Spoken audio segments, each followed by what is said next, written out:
The drama of the final laps last week does leave Tixier farther ahead on points, but the tensions have clearly raised, and with Oulton Park being our venue this week, little scuffles are likely to be much more costly. Only 3 races to decide our champion as we get ready to watch round 10 of the Lotus 49 Grand Prix Legend Series, and you'll see it all live here on the Global Sim Racing channel. Hi, I'm Joe Peak, and with me in the booth is IMSA driver Joey Atterbury. Behind the scenes is our director, Daniel Costello, and he's using cameras provided by Dougie Beard. Oulton is popular among the drivers, but it plays no favors with its tight confines. Let's head to our track guide to find out more about it.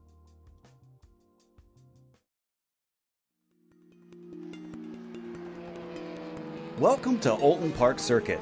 This British track to the southeast of Liverpool is a staple in the UK club racing scene, but has also hosted series as high level as Formula One a few times, at least with a small asterisk next to those events since they were non-championship rounds. The history and the lore of the venue is as unique as the layout itself. But that layout is more than just the international circuit this place is known for.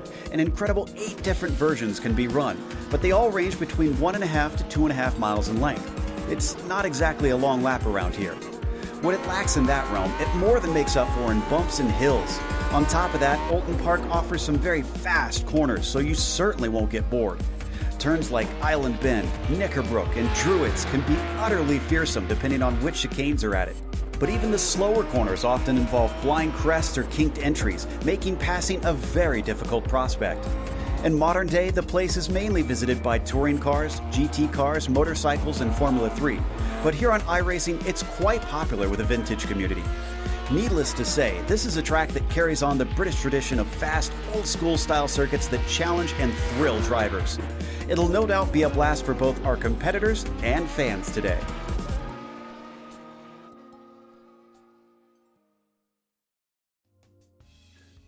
This might wind up being a decisive one in this interesting championship. What a place to hold round 10 here, Joey.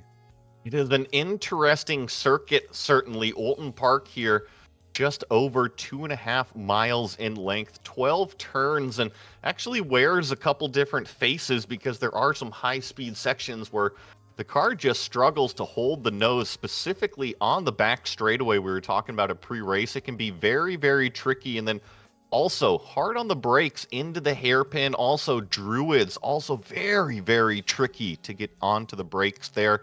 I think it's going to be more about leaving room for your competitors today because these wheels, tires, they stick out quite far, and through some of these sections, it's more of wandering back and forth, and you got to leave room for your competitors out there. It's so narrow compared to most modern tracks. It's probably going to be a talking point today. Now, as for the championship, Sebastian Tixier is currently leading over Ove Trangrade, as I said, and is actually farther ahead from what he was on Togo Husada last week. But Ove Trangrade did close in between the two of them. Tixier currently 16 points ahead of Ove. From there on down, John Olsen probably pretty much out of it at this point, although mathematically he still could try and come back, but it's going to be difficult. He could be good today. He's actually qualified quite well, but we'll keep an eye on things as well as some of the battles farther down. Benzoko and Lapiso actually tied on points. We also have an F2 driver standings, Joy. Where is that sitting? It continues to be on fire. Look at how close this pack is. Robert Plumley, Bjorn Ackerman, Terry Tromhauser, Jonathan Jordan, separated by less than 10 points, fighting for that F2 championship lead. And trust me, it doesn't stop there. Look at the next group. Kirk Clapper, Mats Linden, Jan Steffen, Andrew Eng, they're only separated by 4 points each. So I really feel like this F2 drivers standings, it's starting to heat up, and it feeds directly into this top tier, this top split that we watch. Absolutely. Now, as for the Nations Cup, Norway and Singapore get ever closer together, only 19 points between them, and even the United States now tied with Norway. It has become quite the fight here for this one, not one that you hear talked about as much between the drivers, but I'm sure it's just as important for national pride amongst them. So we'll see how that unfolds as Spain kind of sitting in the wings, hoping that maybe they can get involved here in the last few rounds. But we'll see if that happens or not, as let's take a look at the race details for today as well. Well, here we are at Oulton Park, round 10 of 12, closing down this series. We're going to be doing 24 laps today. As always, the open car setups, the community likes to get everybody up to speed and share some of those setups to help optimize the car. No spare car, so if you pick up any damage, you're going to have to live with it out there. Drive-through penalty at 17x, disqualification at 25. Joe, as always, with these cars, I think it's more about the damage than the incident limits. Yeah, definitely, especially at this track. You're probably going to see some attrition today, no doubt. This is a punishing one. And right now, most of our drivers have finished. I do see Cash Hansen out there, and I think, well, he might have enough time to get back around in time, but it's going to be close. But Togo Hisada has out-qualified Ove Trangrade, Xavier Sanchez, and Sebastian Tixier, who get shuffled all the way down to fourth. So quite a change in pace here among some of our front runners. Xavier Sanchez has been impressive this season, the way he's been kind of steadily moving forward, Joey, and I wonder if he's got a good shot at a win at some point.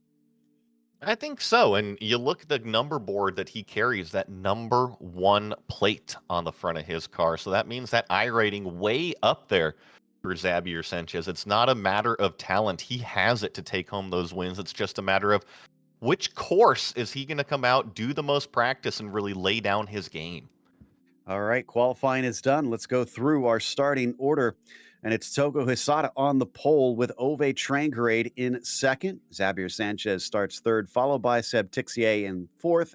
And John Olsen all the way down to fifth. He was supposed to be pretty good here today, but that's going to be tough from there. Laust Olsen sixth, followed by Bill Tyler seventh and Max Mueller in eighth. Then the fifth row sees Ben Zocco and Jorge Nieva. Then we have Richard Watson in 11th, David Rossi 12th, Glenn Becker here 13th, Matthew Maudsley in 14th, Marco Salgado inside the top 15, Gary Ho 16th, Steve Morris in 17th, Simonve Karsala in 18th, Edouard Jarmilo in 19th, and Shunsuke Tashima in 20th. Then it's Michael Grissinger in 21st, followed by Will Lamb in 22nd. Robert Plumley, not the greatest qualifying for him, down in 23rd. He'll be next to Cam Porter. Then the next row sees Ellis Spice and Terry Traumahauser. Andrew Ang starts in 27th, followed by Thomas Tuba. And then it's Timothy Porter in 29th and Jonathan Jordan in the 30th. And got Derek Matthews here in 34th, Osier Andres in 32nd, Gary Anderson 33rd. No big surprise here. Jason Clapper did not qualify, starting 34th. Few more here. Jeff Saunders, Kurt Clapper, Bjorn Ackerman, Cash Hansen, Robert Brown, and Mark Rice make up the 40 cars. All right, so as they line up, I do believe we're waiting on Salgado, it looks like, and trying to see if anybody else needs to line up here for us to be ready. Looks like just Salgado, and he is out there. So that means that as we see these cool morning temperatures, the engines start to rev and the lights are up. And the green flag is out. Coming off the line, Trangrade is a little bit slow. Togo Hisada streaks ahead up to the front as Sebastian Tixier is trying to make up for his poor qualifying, already into third, past Xavier Sanchez. But as they go through Old Hall, they all try and use that extra runoff as much as they can. And I'm not seeing any incidents. Looks like we're heading down to Cascades. I think I saw Glenn Becker go off in turn one, but no incidents, no report. This is going to be the tricky section here. Through this island turn, you got to be careful about these tires. Get the nose turned down. Is anybody going to go off flying off the track, heading down into the hairpin for the first time? Saw Ellis Spice have a little bit of an off. We'll try and cover that in a bit, find out what happened there. But very single file now as they come through Shell Oil Corner. And looks like now they come up over the hilltop and into the fearsome Knickerbrook without the chicane here. And these cars, there's definitely braking, but it is still fast through here. Look at him bounce the curbs through that fast Knickerbrook corner there. You called it, Joe. And one thing that I love about this Oulton Park circuit is it's not really known as a huge elevation change, but the stuff that it's got, it's pretty drastic. Indeed, up and down and all around through the British countryside here. But as they head through Druids, it is still Hisada ahead of Trangrade. Tixier still holding on to third. And actually, it's not even Druids. I didn't realize they had already passed the Lodge, and they are done with the first lap as they tick off quickly at this track. 124 laps is what we're going to be doing, minute and a half roughly, just a little bit under that because really we had a standing start right there. So yeah, this race is going to click by quickly, and Togo Hisada right now trying to extend that gap, and Uwe Trengrade actually in second place. Unfortunately, we had another off with Eduard Jaramillo, unfortunately getting it wrong through Old Hall. He just clipped the wall, but is back onto the track. We continue to watch Hisada, Trangrade, and Tixier as they come down through the hairpin and over to Hilltop as we're checking in with Glenn Becker. In the meantime, lots of swapping of positions back here, being led by Matthew Maudsley. They've got Mueller in there, as well as Richard Watson, and now Traumahauser is off. He's trying to find a safe place to get back on the track, and looks like he's able to do that there. And let you guys know, Derry Traumhauser just drifted off in that island corner, didn't hit the wall or anything, and here he is with Bjorn Ackerman. Funny they find themselves kind of on the racetrack in similar spots. Those are both F2 championship contenders that we just saw. See how much they just dance around as they come over the crest here. Back up to the front, though, we've got Bill Tyler chasing down Laust Olsen. This is for 6th position currently, and a few other cars in front of them as well. I see John Olsen still in 5th where he started this race as they chase on Xavier Sanchez. Looks like Timothy Porter, unfortunately, having some problems. One of our favorite paint schemes, the Netscape car. Oh, and more problems with Bjorn Ackerman out there on the racetrack. I think I see Oscar Andres out there as well. I think there might be some damage on some of these cars, but more up front. I'm really impressed, Joe, with Trengrade's pace. I know that he's always one of our front runners, one of the fastest guys, one of the most skilled racers in this series, but seems like he's brought his A game here to Oulton. Indeed, he's run Hisada back down. It was almost a second after that first lap, and now it's down to 4/10, putting the pressure on. And this is pretty much a repeat of last week from what we're seeing. Hisada, Trangrade, Tixier, all fighting for the lead. And last week, it did not end so well. No, not for Sebastian Tixier. And look at this, Gary Ho having problems on the racetrack. But you're right, just a week ago, there was some scuffles on the last lap there. I think that they're looking to keep it a little bit cleaner here today. Yeah, Richard Watson was involved in that problem with Gary Ho as well, and Richard's in pit lane now, so there's been a number of drivers. Oh, and poor Jason Clapper, I think, also got involved in something as he's taken a tow to pit lane. I said attrition will be a part of this, and it looks like it's already eating up cars as we're checking in with Ben Zocco now here in 8th. Well, we mentioned how narrow the racetrack can be, and in talking about Jason Clapper's status, you know, he always starts at the back, and making passes on a racetrack like this can be very, very difficult. And you're right, attrition, it's proving to be a factor out there. Yep, Ben Zocco here just behind the likes of Tyler and Olsen, who we were covering earlier. And coming up over the hilltop, the drivers need to try and be careful the car doesn't get away from them over there as they break down into Knickerbrook, and Olsen so far, well, Laust Olsen, I should say, is keeping them at bay and unable to overtake that bright yellow and blue machine. They're going to try and set him up. It's so hard to pass here, Joey. They almost have to be patient. You have to. You got to be careful of what the car is doing right in front of you, too, because you can lose the nose here, and all of a sudden you can be following your competitor off the track when you want to be going around it. Look at that big wiggle from Bill Tyler as he's trying to follow Laust Olsen. And look at that, another purple lap from Sebastian Tixier. I'm really surprised that Xavier Sanchez doesn't have that pace that we were looking at in qualifying. Yeah, and he's been pretty quick lately, just can't seem to keep up with him today. This is a very tough track to try to wring the most out of it as we once again check in with our top 3 who have scampered away from the rest of the field. The other thing we have to remember, Joey, is 40 cars is a lot of vehicles around this track. Lap traffic could be an issue. could, oh, it's definitely going to be an issue out there. Yeah, we're only working lap 5 here. Our leader's going down the back straight, and if I check on some of this further field in the back, they're just crossing start-finish line right now. So we're already well past half that track in terms of track position to catch those lapped cars. So down into Druids here, and Trangrade's getting closer and closer. He's down to 0.3 of a second behind Hisada. We're going to hop on board with him here and watch his perspective. Interesting, he turns in much earlier down into Lodge there. It's usually such a late apex corner, but it works out well for him. You see him have to even chase the car going up the straightaway over these small crests, the rises, and it shows you the tires on these cars. They don't have much grip out there.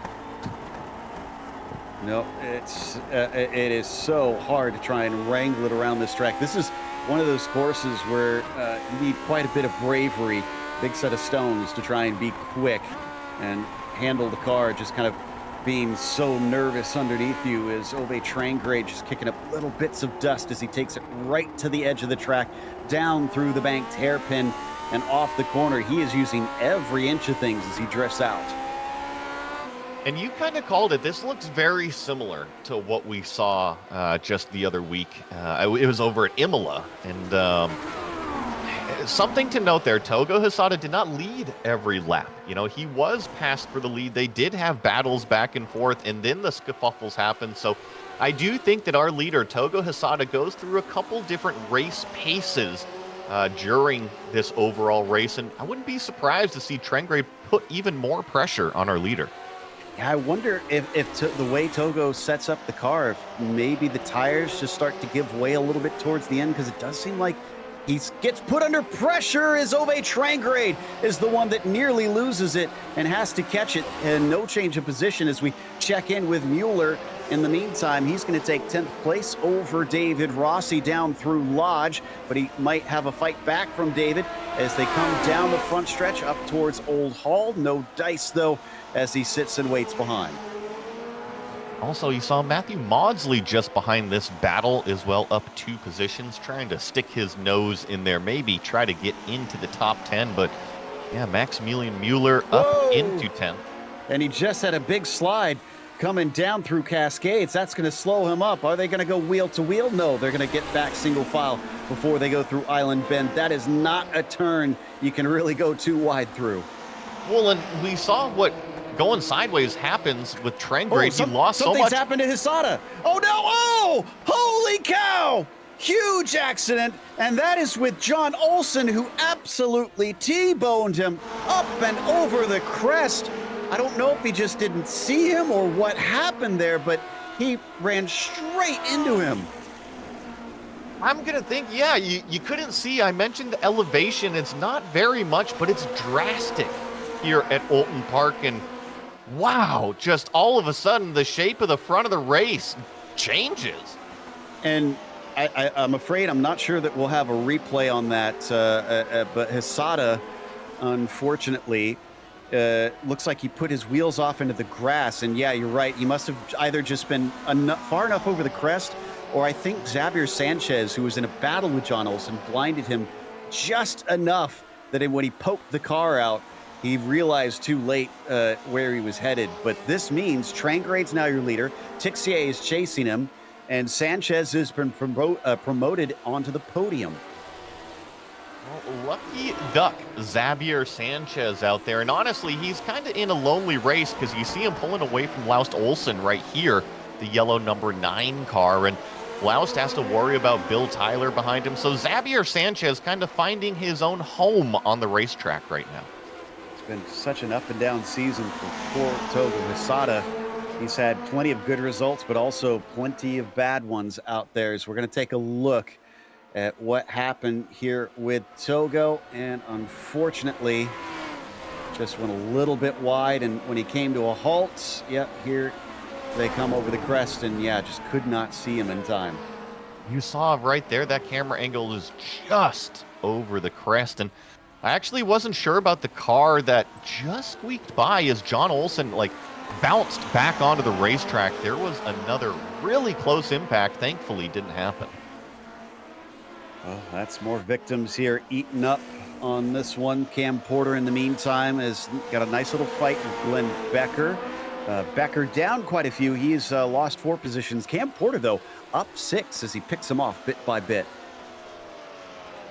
Cam, always one of the regulars here in this vintage community and keeping it nice, solid, consistent out there. See what kind of lap times he's doing as he crosses the line. 1:27.5, so just a little bit slower than his overall fastest lap, but I think it's because he's locked in that battle that we're seeing. Looks like they also got another friend in front of him. That's Michael Grissinger that you're seeing flashes of, but we're checking back in with Seb because he's starting to put the pressure on Ove.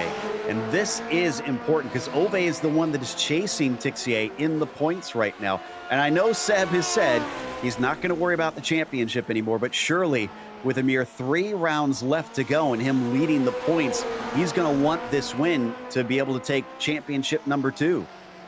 Well, Joe, let me ask you this. Last week at Imola, do you think Seb wanted to win that race? Absolutely. I don't think his mindset has changed. He might think that, everything's cool, everything's calm. I'm not worried about the championship, but I think his racing shows that he is very much a competitor out there.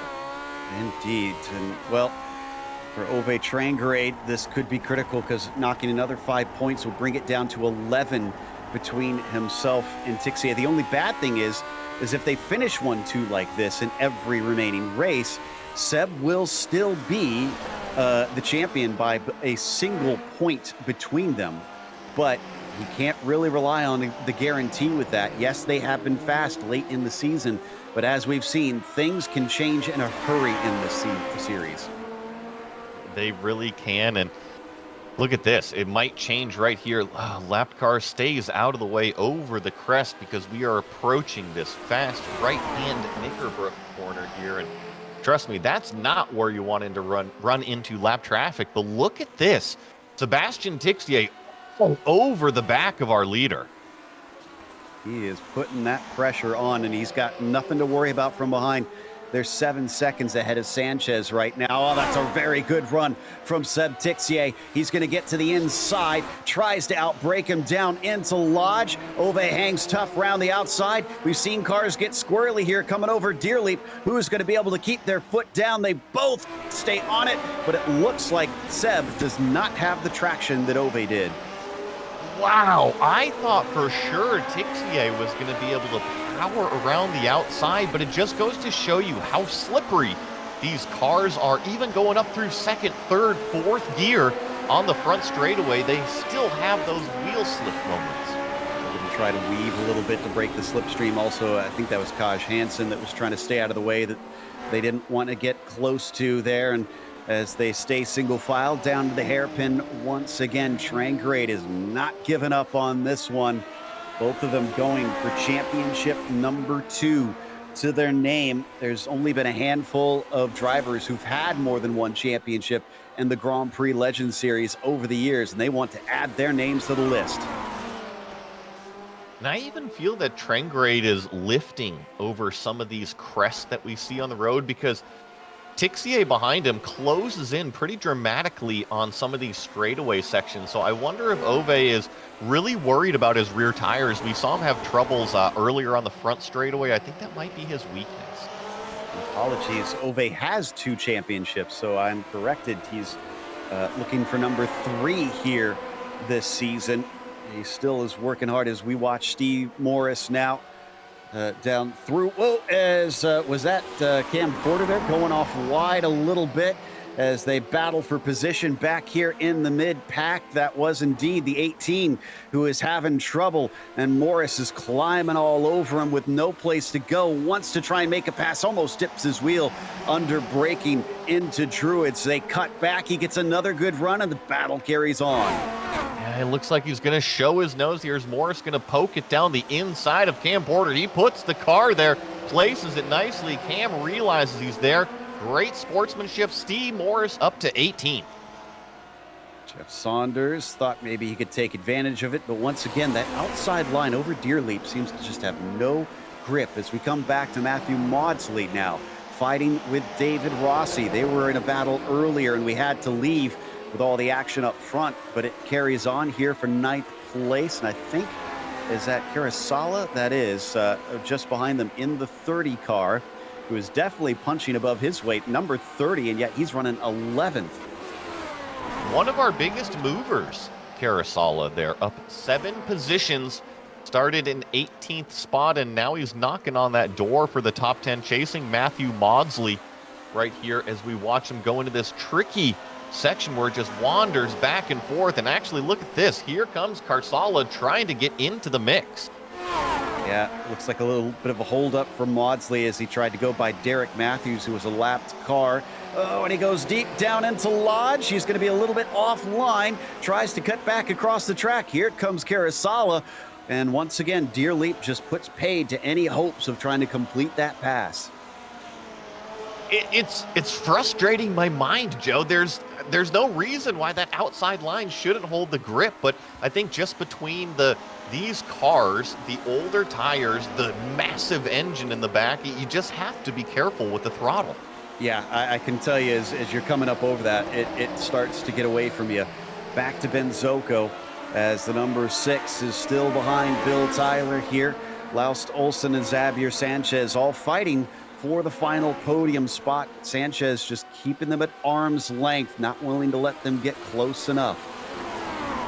I actually want to jump up to our leaders. Oh, Sebastian Tixia and Trengrade off the track.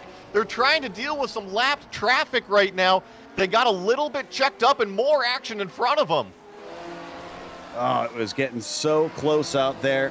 And unfortunately for Tixier, maybe a little too eager in the heat of the moment. That cost him 3.5 seconds. He still has laps to go as we come back to the battle now for that 3rd place. And they have basically cut down the gap on Tixier in half, but they haven't had the pace up till now. Not sure if it has changed after that off track. Down through Old Hall, Sanchez leads Olsen, Tyler, and Zocco. Well, and this, Joe, this is the battle for the final podium spot. I know we're looking at these 3 cars, but really Sanchez is right there. It is 4 cars in this battle, and that top car going to be able to spray some champagne. Laust Olsen's probably going to be trying his best to see if he can catch up to him, but he's dealing with so much from behind here. Just mirrors full of Bill Tyler at this stage. And as they come out of the hairpin, let's see if anyone can manage to make a little bit more speed here over the crest. Who has to lift? Who can keep their foot down? Look at it just dive over that and then back down the hill into Knickerbrook. Nobody finding an advantage this time amongst them. Interesting to see some of these cars really jump that fast right-hand curb, others deciding to stay off of it. Just different approaches out there, all trying to get the car settled on this twisty racetrack. Sadly, Jeff Saunders and Cam Porter had it coming together at Cascades. Both have been taken out of the race from that incident. We are down to about 32 cars left on the track out of our 40 starters. And, when did Tixier get back up to 4/10 behind? It just happened. Trengrade had a problem on the racetrack. He was about 1.5 seconds, and all of a sudden 2 corners, and Tixier, we got a battle for the lead again. Wow. I think that was down through Cascades, or through Water Tower there that he had those issues. As we're going to check on the replay for Saunders. What happened here? I just had a little bit of a mistake from Porter, tips him over, and unfortunately he's on his lid. Nothing much you can do from there. Yeah, a strong neck on that one. Impressive. Bill Tyler just overtook Zocco just now coming off the hairpin. Once again, it does look like the lap traffic is playing a major part in this. The drivers are just being checked up so much. It's offering the opportunities they've been desperate for. And you've mentioned it, this racetrack is narrow. When you get checked up like that, it just offers an opportunity for all of these drivers at the back of the train. They're going to rapidly approach and say, all right, this is my opportunity for a pass. When's it going to happen? It's going to happen now. Something about British road courses just always seems to offer up great racing, even against the odds. It's hard to pass here, and yet that is almost what's making this such a great racetrack here today. Bill Tyler at the front of them, Laust Olsen at the front of them with Bill Tyler chasing, and they're losing touch bit by bit to Sanchez, as that was a poor exit from Tyler. Here comes Zoko, but no dice down into Cascades. And you called it, seems like Sanchez might be escaping a little bit. It's like the magnets, because look who's bounced to the other side of it, Jorge Nieva. Indeed. So now the number 8 going to try and see if he can pick up a few positions here late in this race. All of them taking big looks down to the inside of the hairpin, but nobody able to get down there. It started out very cloudy, but it has become much brighter out since this race started. Also, apologies, I said it was early in the morning. It's actually late at night. It's almost 8 o'clock actually here. Well, Joe, we're over here on American time, right? Yes. It's the morning, roughly, so it works out, Yeah, it's we have to look at that clock carefully. I just thought they had set this up to be an early morning race here for this series. Back to our leaders, though, and Tixier still once again stuck at about 0.3 of a second back, and is going to try and see if he can overtake Trangrade here in the final moments. More lap traffic, this time staying out of the way down the front stretch. All going to be about that pace. Look at how yawed out our leader Trangrade was there in turn 1. Saw Tixier take a little bit of chunk out of some time there. And you're right, Joe. Trangrade's kind of poking the nose in early, trying to get the thing settled to get it turned, while some of these other competitors, they're taking more of a wide, sweeping arc into the corners. Ove's known for loving a twitchy car. He is not afraid to drift it around. The Norwegian is very comfortable with that yaw, but will it make him fast in the remainder of this race? It's a cool track, so hopefully not overheating the tires too badly as they race into the sun here down towards Knickerbrook once again. From what I can tell, though, if Ove can keep from making mistakes, it doesn't seem like Seb has any opportunity really to try and make it over. He needs a goof from that number 4. Yep. Yeah, he does. And unfortunately for Trangrade, he has made a couple mistakes so far in this race. And where I feel that number 4 is probably the weakest is putting the power down to the racetrack. He always struggles on this wheel slip, specifically here coming up onto the front straightaway. You see how wide he's really having to let the car go. The car in front of them, Bjorn Ackerman off to the side. Nicely done. They're going to be able to get rolling past him and carry on. 7 laps to go now. They still have a few more cars in front of them. I see Gary Anderson and Ellis Spice, so they're definitely going to have to lap a few more before this is done. So we're going to check in now with Tyler and Olsen. And it looks like, yeah, we can say that this one has dropped too far away from Sanchez. He could still make a mistake and they could catch him back up, but they're definitely no longer in a fight with that number 1. Well, we saw even what dipping one tire can do. Remember Toga Hisada right here on the racetrack all of a sudden wrecked his car with no pressure. So if I'm Xavier Sanchez, I'm just turning off that mirror, doing laps out there, stay consistent. You're right, because all he's got to do is not make mistakes. Into the braking once again. Olsen and Tyler separated by about 0.2 of a second. Zoko giving watch. Nieva in there as well. Nieva's up 3 positions currently, but not the most positions amongst our top 10. That is Kurosawa, who's gained 8 back there in P10.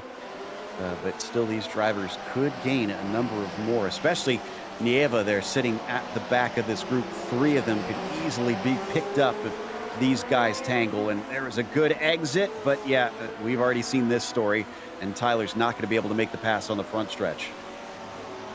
Oh, close, but you gotta wait for a bigger opportunity, and Laust actually doing a great job at the front of this pack, being able to put the power down, hit his marks, not provide that opportunity to these hungry sharks behind him.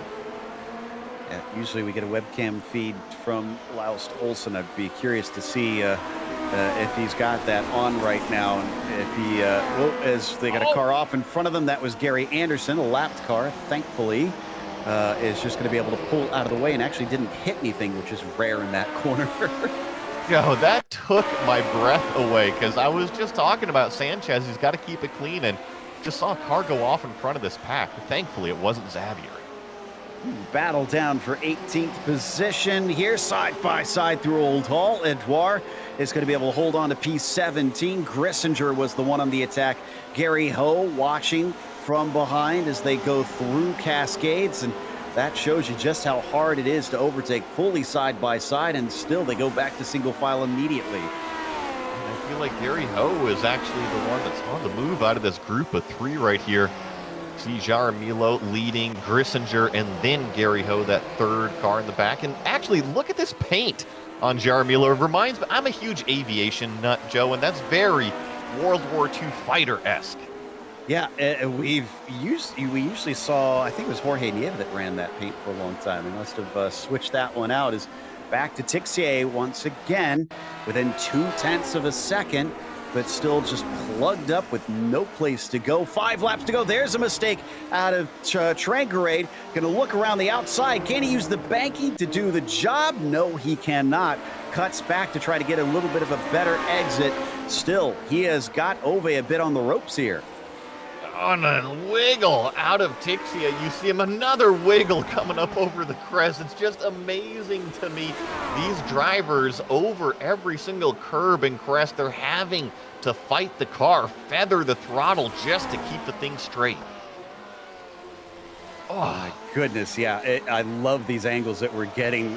Credit to both Daniel and Dougie combining to bring us these incredible action shots here over the crests, as the cars almost get 4 wheels off the ground at some places, but just kind of skitter across the pavement, now hitting 4 laps to go. This makes me wonder, if you had the opportunity, Joey, if someone said, hey, do you want to do a lap in this car in the real world at this track, would you actually take it? Yes and no. Here's that Laust Olsen onboard cam. But Joe, to answer you, there's a lot of safety issues that go on with these cars, and not to say that I wouldn't climb in one and race one, it's just how hard would you drive it? Exactly. Do you dare, as here we go. And surprisingly, despite the pressure that Laust Olsen has, we oftenly jokingly call his the pucker cam, because the more pressure he's under, the more tense things get, the more his lips pucker, and I'm seeing absolutely no sign of it right now. Well, look at this. Actually, right behind him, Bill Tyler made a little bit of a lockup. That's going to allow Ben Zocco down the inside, but this is over that really tricky back straightaway, and here comes Jorge Nieva inserting himself into the mix. Oh, it's a game of chicken, and under braking, he's going to lose out. I don't blame him on that one. Knickerbrook is frightening. So he falls back to that 7th place. No change of position after all that drama. It's kind of the story that we've seen all race, is that you have these little accordion effects, and all of a sudden the racetrack narrows up and there's nowhere to go with it. Ooh, very wide there for Trangarade. I don't think he's lifting for anything in some of these corners now. He's trying to keep his foot in it. He does not want to be close to Seb anymore. The laps are counting down. 3 laps remaining, well, just under that. And so, yeah, the opportunity is starting to dwindle for Tixier. If I'm Trangarade out front, go as hard as you can. Time to defend for that race win. Formula One may have not had any points Grand Prix here at this track, but they definitely had some non-championship races. I don't think any in this era, but some before in the early 60s and the late 50s in Formula One. I can only imagine just how incredible it must have been to try and race these beastly machines around this track. Can Ove hold out just a little longer? Can you imagine going and sitting at one of these corners like right here and seeing him come up over the crest and dance it with the side load? It would be no wonder why so many people went to those races back then, Joe. They were probably a spectacle to watch. Indeed, yeah. There was no TV coverage at this time. You could maybe see a few film reels of them, but you had to go and see it in person and listen to these things roar through the woods, through the trees. And we come down to 2 to go. Ove looking a little bit closer now, or a little bit more solid now, I mean, as he pulls it out to about 0.5 of a second away. Ooh, back to Gary Ho. We haven't watched him in quite some time. He's battling with Michael Grissinger for P18. Still trying to get by there. It looks like Jaramillo was able to escape from these two once he got by Grissinger, but Gary Hill, remember, he had that problem on the racetrack, so he's definitely trying to work his way back up through. This is a tense area, just showing the nose, though. Yeah, trying to get in his head there, but it didn't quite work out. And we'll try something again later, no doubt, and just see if he can shake him off of the racing line. Might as well try and do those sorts of things here with going to be one lap to go pretty soon. I think they're about to get their own 2 to go signal. And here we go once again with Nieva on the back of Zoko, also kind of showing himself in the mirrors and then coming back to the racing line. I just hope this doesn't end in tears, Joe. This has been such a fantastic battle from Xavier Sanchez involved in this one earlier to Nieva coming in to be the caboose at the end. I just want these guys to finish it cleanly. That might be a tall ask here with how close that they are racing. It depends on how much patience they're willing to give. Oh, not much. Zoko to the inside down through Lodge. Somehow they did not touch. And Ben is always one of the more aggressive competitors out here. I can't wait to watch his post-race burnout, no matter what or where he finishes. Behind him, unfortunately, that put him on the back foot because now Nieva is trying to see if he could take advantage of that. No dice down into Cascades, nose to tail as they fly out of the corner, coming up towards Island Bend. Who is brave? Who's got the guts to try something into here?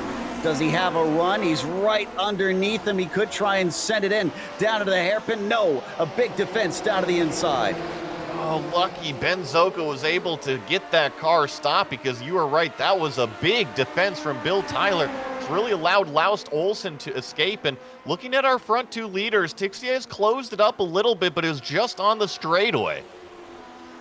Back to our leaders, still 2 tenths between them. There's one last opportunity down into Lodge, and he's right there. Surely he's going to try and give it a go. Looks a little bit to the inside. Trangray does not defend, tries to outbrake him, but he can't get side by side. Somehow, in spite of it all, Trangray, once he was handed the lead, was not going to relinquish it, and that gives him the win today. Oh, and he squirreled his way over the line, and problems with Ben Zoko. This was in that battle. Looks like Laus Olsen's going to come across the line 4th, Bill Tyler 5th, and Jorge Nieva takes that 6th place. Unfortunately, it was contact between Zoko and Nieva into Knickerbrook, and it sent Ben flying into the wall. Heavy damage as we watch Maudsley come across the line, inheriting a place from Ben's incident, but still finishing 11th. So Gatto gets himself into the top 10. Matthew Maudsley crossed the line there. Nice job, like you said, Marco Salgado cracking into that top 10, up 5 positions. Here's Ben Zoko, unfortunately going to come home with a 15th place finish, not representative of where he was running. Yeah, that is a real shame. Ooh, still have a fierce battle going on with Edouard Jaramillo and Michael Grissinger almost coming to contact. And they thankfully get away with it. And Michael's going to get 18th place. But that is going to take us to a replay of the incident for Ben Zoko. So let's take a look at that and see if we can just analyze this one a little bit. Looking at it from above, that's a long ways back. Okay, no, we've changed it here. So coming down to it, no, that's pretty straightforward. Nieva just outbraking himself. Yes, and it's just one of those racing incident deals at the end of the race. Unfortunate to see. Well, we're now going to take a quick break, but we're not done yet. Stick around because we'll have the official results as well as driver interviews.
Welcome back to Oulton Park for round 10 of the Grand Prix Legends Series. This has been a tense one out there, but Ove Trangarade came away with the win, cutting down on that points lead to Sebastian Tixier. But the championship isn't forgone yet. He still needs to catch up a few more points to him in those final two rounds. Xavier Sanchez, I wouldn't say a quiet third place, but definitely started to pull away there at the end and get away from those that were chasing him. As Laust Olsen had to hold off all comers for that fourth. Bill Tyler wound up in P5. Jorge Nieva, after an incident at the end, unfortunately promoted him to sixth, but he seemed apologetic towards Ben. As Mueller wound up seventh, and Carasala actually wound up with 10 gained in this race, up to eighth place. David Rossi was ninth, and Marco Salgado was 10th. Matthew Maudsley comes home 11th place. Shinsuke Tashima here in 12th. Glenn Becker into 13th. Will Lamb up 8 positions. Finishes 14th. Ben Zoko, we documented, unfortunately falls down. Still comes home with a top 15, but not what he wanted there. Steve Morris, 16th. Michael Grissinger, 18th. I'm sorry, Gary Ho, 17th. Michael Grissinger, 18th. Edward Jaramillo, 19th. And Robert Plumley, 20th. Last two drivers on the lead lap were Andrew Ang in 21st and Thomas Tuba in 22nd. From there, Ellis Spice, despite a spin early in the race, managed to come back, finish 23rd, as Terry Traumhauser is 24th and Jordan 25th. And it was Robert Brown in at P26. Kaj Hansen, with his issues, left him 27th today. Derek Matthews, the last one lap down in 28th. And then from there, it was drivers who unfortunately either had DNFs or had to take extensive repairs and try to come back on the track to wrap it up. So 40 drivers started, but not all of them saw the checkered flag. Sebastian Tixier, he saw it second out on the track, finishing just behind Ove Trangarade by only 0.2 of a second. Let's see about his thoughts on that one, because that certainly looked intense and thankfully ended a little bit better for him than how things did back at Imola. So as we have a chat here with our number 3 and also points leader in this championship, let's drag him in and see what he thinks about all of this. See if we can get him hooked up here. Yep, we're looking to talk to Sebastian Tixier. There we go. Now we've got him in here. Sebastian, congratulations on second. That looked like an incredible fight between you and Ove, and no surprise, it looked very tough to pass here. Yeah, I'm out of breath. It was very, very intense, and thanks to Ove, gentleman driver, he waited for me after the issue with the back marker, so we could have a good fight. I tried everything, like I gave the 110%, but it was not enough. It's very tough. Whereas some part I was faster, and the other part he was faster, and yeah, very close at the end. But it was very, very fun, this race.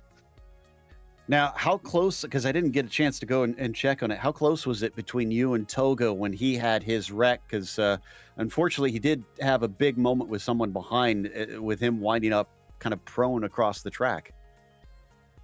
Yes, when I saw him, he catch the grass on the left and go into a shop there. And I was like, yes! Oh no! He's like, I win a position, but it's Togo. We want to fight and have a fair competition. And yeah, I was just trying to stay most on the left, looking on the left, not watching what's going to happen. And yeah, I managed to pass. And yeah, this stretch with some back marker also, like changing line at the last moment with Ove, it was I think it was like the back marker I had issue. The lap after we get him on the back straight with Ove, and he stayed on the right, but when I passed him, I almost lost control and almost fishtailing him and going to him. It was it was really scary. So next round, we're staying here in England, and we're at Donington. You've been so close to the win these last couple races. Can you finally get back up to the top step at Donington? I don't know. Today Togo was super fast, and Donington, it's a track I like better than Oulton for sure. It suits more my driving style, like more fast corners. But honestly, I don't know. I'm more confident for Spa, which is really the type of track I like. But for Donington, I really don't know. I will just practice and see how it goes. Well, best of... go ahead. Sorry. No, I would say at least I don't have to do my GSRC webcam stuff. It's still England. Yeah, exactly. And thanks for giving us all these fun views. Congratulations on a podium, and hopefully we'll talk to you next week. That was Sebastian Tixier, who's certainly been having a lot of fun with those webcams recently. I think up next, we've got our fourth place finisher, Laust Olsen. Joey has caught up with him. Laust, congratulations on the fourth place finish today. You got to be happy with that one. Oh, I'm thrilled. It was far better than I ever hoped for. So that was a great race. Talk to us about it, because you were chasing down Xavier Sanchez for what seemed like the first half of the race, and then the second half of the race seemed like you were fending off all comers behind you, and you were able to hold on to that fourth. Yeah, this is a great track when you are in front. Not so great track if you are behind and want to pass someone. It's quite difficult to pass on this track. And actually, I think you're most of the time fighting the track more than you're fighting your opponents. Just one little mistake and you get wheel spin or hit the grass. So you really have to be careful all the way around. I think Xavier was probably he had a little period in the middle of the race where I could keep up with him, but I lost him a little bit in some traffic, and then I couldn't catch up anymore. He just slowly crept away, and I think the ones behind, we were quite close on pace. Quite difficult to say, but yeah, it was. Just trying to keep it straight, and then I thought I was safe. I'm happy you said that, because we watched everyone on the racetrack wiggle, squirm every single lap out there. That was no exception to anybody. And talk to us about that. How much fun is it to drive a car that has character like that? It likes to slide. It likes to move around. It's a great track. It's fun to drive, and especially in this car, because you're really working all the time. There's no way you can just put your foot to the metal. You have to be careful over the jumps, not jumps, but they're jumps. Yeah, jumps. Yeah, but it gets loose, and if you're not careful, it can break away. So sometimes it's perhaps better to just feather a little bit on the throttle than keeping it all the way to the bottom. But you have to find the really dangerous spots and be careful there, and other places you can really let the car work all over the track, and it's a great feeling. Well, Laust, congrats again on this fourth place finish. I'm hoping here in the next couple weeks we get to see you stand on the podium. Yeah, I hope so too, but that's a little bit to go there yet. But thank you. Well, that was Laust Olsen coming home in fourth place today at Oulton Park. And of course, that is going to wrap up our coverage. So a big thank you to the Lotus 49 community for bringing us on for another season of coverage here. So thanks to the team today as well, Dan, Joey, and Dougie. Make sure to check out our social media, our website, and our merchandise store. And don't forget to subscribe to our YouTube channel so you don't miss a moment on GSRC. Like we said, next race will be at Donington, Saturday, March 27th at 9:30 a.m. Eastern. And be sure to check out our other broadcasts listed here, because up next, the Camel GT Series is going to Fuji at 1 p.m. Eastern. Until next time, though, race clean, race hard, We'll see you on the track.